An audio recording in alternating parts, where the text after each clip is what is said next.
औज़ुबिल्लाहिमिनश्शैतानिर्रजीम बिस्मिल्लाहिर्रहमानिर्रहीम। ये हमारा नेक्स्ट टॉपिक है, टॉपिक नंबर 8। तो ये भी क्वेश्चन है, उसी तरह यहाँ पर मैंने कोशिश की है कि आप लोगों को बेहतरीन तरीके से समझाऊँ।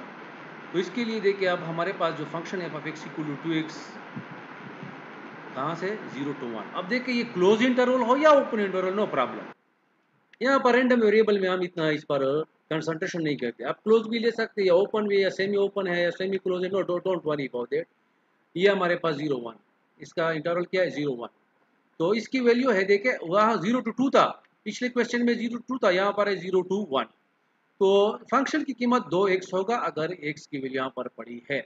और फिर कहते हैं f(x = 0 elsewhere)। तो कहानी वही है कि 0 और 1, इस फंक्शन की कीमत 2x है, और इससे आगे f(x = 0) और इसके पीछे f(x = 0) की कीमत है। इसको हम कहते हैं elsewhere। ठीक है, कुछ समझ में आ रही बात। तो उसके बाद है क्वेश्चन नंबर 1 है कि इसकी प्रोबेबिलिटी, ये सारी प्रोबेबिलिटी हम स्टेप बाय स्टेप क्या करेंगे, डिस्कस करेंगे। तो आते हैं प्रोसीजर की तरफ। गिवन है, रिक्वायर्ड है, फिर प्रोसीजर है। यहाँ पर क्लियरली f(x > 0) है। देखो 0 भी है और 2x। देखिए x की वैल्यू है पॉजिटिव, तो f(x) की वैल्यू हमेशा पॉजिटिव आएगी। अगर 0 तो 0 आ जाएगी। क्लियर है, यहाँ से x की वैल्यू क्या है, पॉजिटिव है, > 0 है। तो 2x की वैल्यू भी 0 से ग्रेटर आ जाएगी, और 0 भी आ सकती है। देखिए ये 0 भी आ सकती है। और दूसरा ये है कि -∞ f(x) dx, इसकी कीमत हमारे पास 1 आ रही है। ये हमारे पास क्या है, प्रॉपर है। तो यहाँ पर एक show that f(x = x is proper density function. ये तो उसने नहीं पूछा है, ये क्वेश्चन उसने पूछा नहीं है कि शो दैट, मगर हम इसको कर सकते हैं कि आप यहाँ पर f(x) की जगह 2x लिख ले, और इसको आप हल कर ले। हल करने के बाद आपके पास यहाँ पर 1 आ जाएगा। ये आप चेक कर लें, नो प्रॉब्लम, इतनी बड़ी बात नहीं है, सिंपल इंटीग्रेशन है। इसको जब आप हल करेंगे तो ये आप शो कर सकते हैं। तो आप लिख सकते हैं कि condition 1 and condition 2 is satisfied, so the function is proper density function. आप क्वेश्चन की तरफ आते हैं, ये एक्स्ट्रा वर्क में भी कर सकते हैं। वो कहते हैं since f(x) is continuous probability function, therefore p = x = probability of x = 1 divided by 2 = 0. Why? Because this point is isolated point. See page number 235 देख रहे, इस पर डिफिनीशन में देख रहे हैं कि आइसोलेटेड पॉइंट यानी फिक्स्ड पॉइंट, एक पॉइंट, फंक्शन कंटिन्यूअस है, तो एक पॉइंट पर इसकी प्रोबेबिलिटी हमेशा 0 होती है। और उस एक पॉइंट को, यानी एक या दो, एक पर इसकी या इशारिया 5 पर इसकी प्रोबेबिलिटी कितनी है, तो इशारिया 5 फिक्स पॉइंट है। इस फिक्स पॉइंट को आइसोलेटेड पॉइंट कहते हैं स्टैटिस्टिक की जुबान में। तो इसकी प्रोबेबिलिटी हमेशा 0 आती है। उसके बाद आते हैं प्रोबेबिलिटी x < > 1 डिवाइड बाई 2। तो देखें, ये हमारे पास फंक्शन है। अब फंक्शन को हम इस तरह भी बना सकते हैं, फंक्शन को इस तरह भी बना सकते हैं। आप लोगों की सहूलत के लिए ये देखिए, ये दोनों आर मैंने दरमियान में लिखा है, यहाँ ये भी आप लिख सकते, बना सकते, ये भी बना सकते। फर्क क्या है, यहाँ पर मैंने लिखा है एक बड़ा लिया है। देखिए एक्स एक्सिस पर सारे हिंद से एक बराबर आएंगे, और वाई एक्सिस पर एक बराबर है। जरूरी नहीं कि दोनों एक बराबर हो, मगर एक्स एक्सिस पर सारे वैल्यू बराबर होने चाहिए, और वाई एक्सिस पर आप छोटे बड़े लिख सकते हैं। तो देखिए, यहाँ पर मैंने 1 लिया है, यहाँ पर इशारिया 5 लिया है, यहाँ पर 2 लिया है, यहाँ पर 1 लिया, ले सकते हैं। या अगर आप कहते हैं कि नहीं मैंने अपनी मर्जी से बनाया, तो ये देखिए 0 1 2, ये 0 1 2, इस तरह भी आप बना सकते हैं। कोई इतनी बड़ी बात नहीं है, आसान सा तरीका है। तो ये फिगर भी सही है, ये फिगर भी सही है। तो देखें, अब वो कहते हैं कि x < > 1 डिवाइड बाई 2 की प्रोबेबिलिटी फाइंड करें। तो हम चेक करेंगे कि माइनस ये इस फंक्शन की वैल्यू 0 to 1/2 कितनी आ रही है, इसका एरिया कितना आ रहा है। तो देखिए, -∞ to 0, इसकी वैल्यू 0 आ रही है, और 0 to 1 डिवाइड बाई 2 यहाँ तक हमें एरिया। ये देखे, यहाँ से लेकर इसको देख ले, ये इसकी वैल्यू 1 है, 1 के बराबर है। समझ में आ रही बात। 0 से लेकर 1 तक इसकी वैल्यू जो है, देखिए 0 से लेकर 1 तक, इधर भी लिखा है 0 से लेकर 1 तक इस फंक्शन की कीमत 1 है।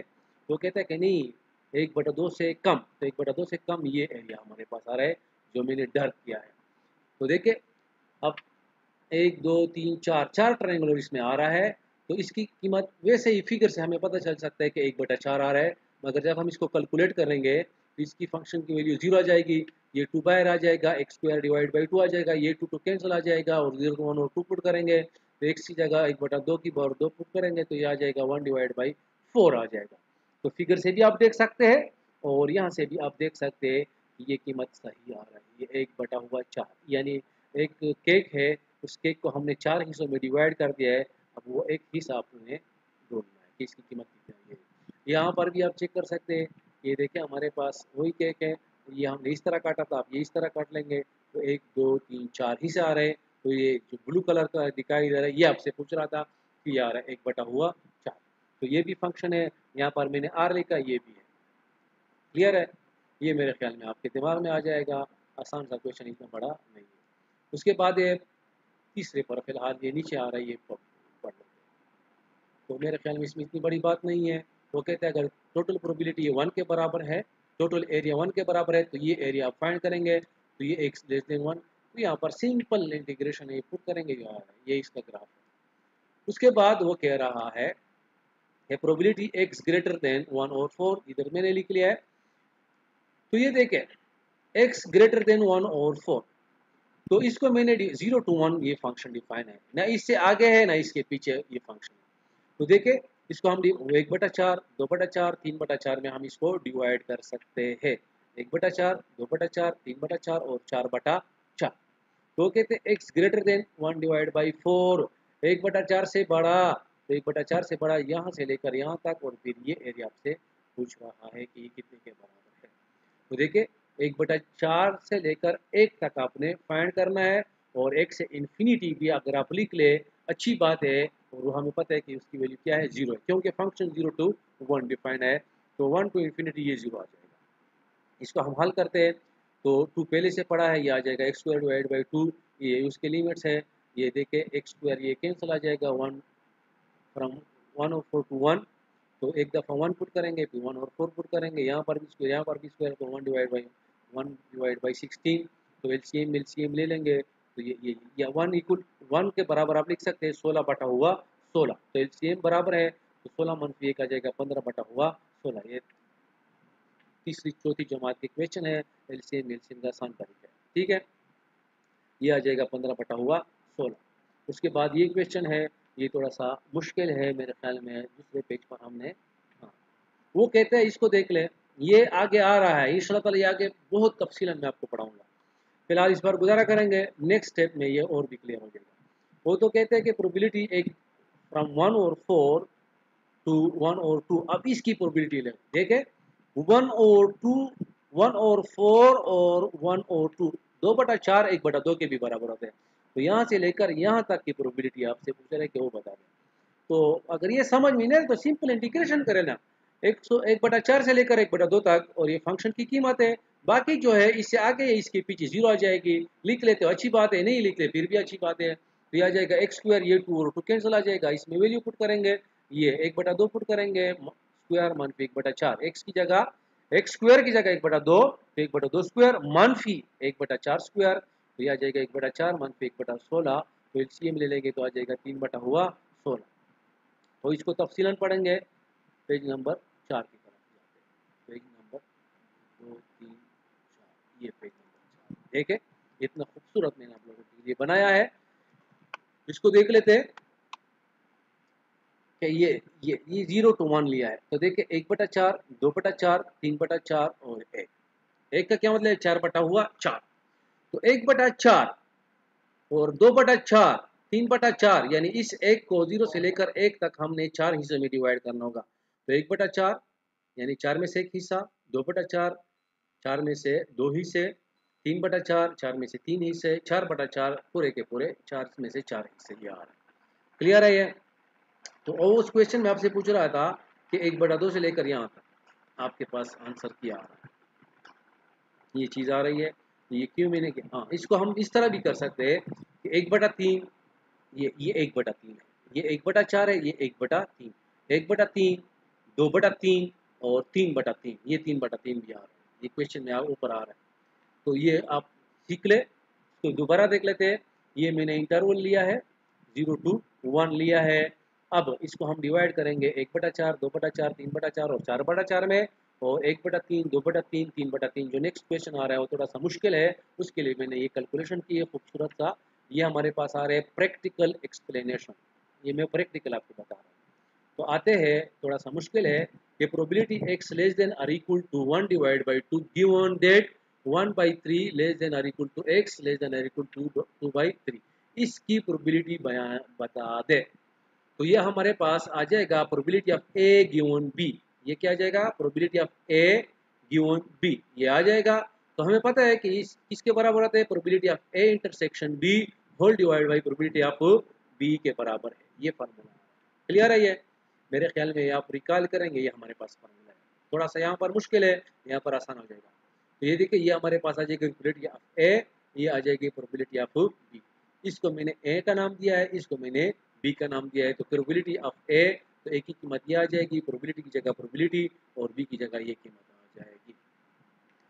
अब प्रोबेबिलिटी ऑफ बी की कीमत तो हमारे पास है, यहाँ पर आप लिख लेंगे ये probability of 1/3 less than equal to x, यही चीज आप लिखेंगे। मगर probability of A intersection B कहाँ से आप ढूंढेंगे? ये मुश्किल है। तो वो मैंने कैलकुलेट किया है कि वो आ रहा है 1/3 less than equal to x less than equal to 1 divide by 2, यहाँ से आ रहा है। किस तरह आ रहा है? नोट कर ले, 1/2 और 1/3 और 2/3, तो ये आप ले लेंगे और फिर ये ले लेंगे और फिर इसे इनका इंटरसेक्शन लेंगे। ये लेना है, फिर ये लेना है और फिर इसका इंटरसेक्शन। ए और बी का इंटरसेक्शन आप लेना है। तो देखिए, ये हमारे पास आ रहा है। थोड़ा सा मिनिमाइज कर लेते हैं, ये देखिए। तो यहाँ पर है x लेस देन और इक्वल टू 1 डिवाइड बाई 2। तो ये देखे, ये x की कीमत 1/2 से कम, तो यहाँ से देखे, यहाँ से लेकर 1/2 से कम, तो ये लाइन जो है, ये ब्लू लाइन जाते जाते जाते यहाँ पर रुक जाएगा, बस यहाँ तक रुक जाएगा, यहाँ तक। ये हमारे पास किसकी वैल्यू है? ये हमारे पास है a की वैल्यू। और b की वैल्यू क्या है? 1/3। ये जो सुर्ख कलर आपको देखा है कि प्रोबेबिलिटी 1/3 और 2/3 के दरमियान, तो ये जो सुर्ख लाइन है 1/3 और 2/3 के दरमियान, देखे 1/3 less than equal to x less than और इक्वल टू 2/3, और x की कीमत यहाँ से लेकर यहाँ तक है। अब इसका इंटरसेक्शन कहाँ पर होगा? ये सुर्ख, ये आप देखें, ये क्लियर हो गया। ये हमारे पास यहाँ से लेकर यहाँ तक x है, और ये जो सुर्ख लाइन है इसका इंटीग्रेशन, तो देखिए यहाँ से लेकर यहाँ तक इसका क्या बन जाएगा? ये इसका बन जाएगा कॉमन पॉइंट, इंटरसेक्शन आ जाएगा। तो आंसर क्या आ जाएगा? इसका आंसर आ जाएगा कि 1/3 लेस देन और इक्वल टू 1/2। देखे, यहाँ पर इसका कॉमन पॉइंट जाएगा 1/3 लेस देन और equal to x less than और इक्वल टू 1 और 2। इसको फिर पढ़ते हैं, नो प्रॉब्लम। वो कहता है कि बी की कीमत है 1/3 less than equal to x less than equal to 2/3। तो ये 1/3 है, ये 2/3 है, ये एरिया आपके पास है, ये जो सुर्ख एरिया है ये बी की कीमत है। और ए की कीमत है, x की कीमत है 1/2, ये 2/4 और 1/2 बराबर आते हैं। तो x की कीमत, x इज लेस देन 1 और 2, तो यहाँ से लेकर यहाँ पर जाते जाते जाते यहाँ तक आ जाएगा, क्योंकि इधर तो वैल्यू 0 है, तो यहाँ तक आ। अब ये ए सेट है और ये हमारे पास बी सेट है, तो इन दोनों का अपने इंटरसेक्शन लेना है। तो देखिए, ये ब्लू लाइन यहाँ से जाते जाते यहाँ तक आएगा, मगर मैंने इंटरसेक्शन की बात करनी है, और ये बी की कीमत है, ये की कीमत है, तो इन दोनों में ये पॉइंट जो है, ये पॉइंट कॉमन है, ये इंटरसेक्शन हमारा है। तो 1/3 लेस देन और इक्वल टू 1/2। तो देखिए, ये लिखा है 1/3 लेस देन और equal to x less than और equal to 1 divide by 2। This is the common point of A and B. तो सिंपल सी बात है, देखें, तो ये probability of A given B is equal to probability of A intersection B divide by probability of B. ये recall में हमारे पास आ रहा है, एक्स्ट्रा वर्क में भी लिख सकते हो। तो यहाँ पर आ जाएगा probability of A intersection B whole divide by probability of B. तो प्रोबेबिलिटी की कीमतें डालने से अब आसान बन गया है। तो ये आ जाएगा 1/3 से लेकर 1/2 तक, इसको आप हल करेंगे। ये 1/3 से लेकर 2/3 तक हल करेंगे। तो ये देखें, इसको हल करने के बाद ये x² तकसीम, ये चीज़ें हल करेंगे, आसान चीज़ है। तो ये आ जाएगा 5 कटिंग पर कर लेंगे। कटिंग करने के बाद आ जाएगा 5 बटा हुआ, मैंने कटिंग नहीं किया, आप कटिंग कर ली इसको। 9 एकम 9, 9 4 36।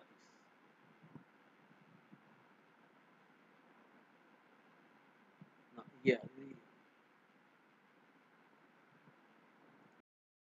यहाँ पर थोड़ी सी गलती आ गई, ये 9 बटा 36 नहीं आ रहा है, ये आ रहा है 9 बटा हुआ 3, ये 6 नहीं है, इसमें ये 6 नहीं है, तो ये 6 इग्नोर करें। हल करेंगे आप लोग तो आप खुद हल करेंगे, तो आ जाएगा 5 बटा हुआ 12। इसकी प्रैक्टिकल एग्जाम्पल देखें।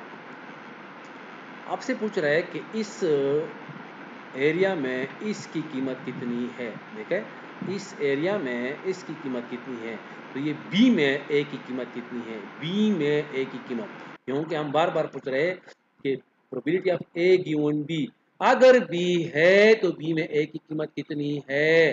टोटल में नहीं पूछ रहा है, इस सारे में नहीं पूछ रहा है, आपसे पूछ रहा है कि what is the probability of A given B, B में ए के कितने चांसेस है, तो बी में ये इसके चांसेस है, बी में इसके ये चांसेस है। तो देखे, ये जो रेड आपको दिखाई दे रहा है यहाँ से लेकर यहाँ तक, ये बी है हमारे पास, बी, तो बी में ए के कितने चांसेस है, तो देखे ये मैंने बड़े खूबसूरत तरीके से बनाया है। तो ये बी आप पहले ढूंढ लेंगे, तो बी में देखे 1 मुसलस 2 3 4 5 6 7 8 9 10 11 12 मुसलस, उसमें ए के कितने चांसेस है, 5, 1 2 3 4 5, तो क्या मतलब है 5 बटा हुआ 12। तो आंसर भी आ रहा है हमारे पास 5 बटा हुआ 12। तो ये इसका प्रैक्टिकल एग्जाम्पल दोबारा देख लेते हैं। वो आपसे पूरे पूरे सैंपल स्पेस में नहीं पूछ रहे, आपसे कहते हैं ए गिवन बी, बी में यहाँ से लेकर यहाँ तक 1/3 से लेकर 2/3 तक बी है, बी में ए के कितने चांसेस है। तो जो ये रेड कलर है ये बी को शो कर रहे हैं, और जो ब्लू कलर है ये ए को शो कर रहे हैं। तो टोटल बी में जो 12 केसेस पर मुश्तमिल है, इसमें ए के चांसेस है 5, तो इस वजह से रहेगा 5 बटा हुआ 12। मेरे ख्याल में इसे तो मैं मजीद सिंपल नहीं कर सकता हूँ। अगर फिर भी आप लोगों को कोई तकलीफ हो तो आप पूछ सकते हैं, आप कॉल भी कर सकते हैं, व्हाट्सएप पर भी पूछ सकते हैं, या बेहतर तरीका है कि एक दो बंदे मिलकर फिर ऑफिस आ जाया करें, फिर हम डिस्कस कर सकते हैं। ओके, अल्लाह हाफिज़।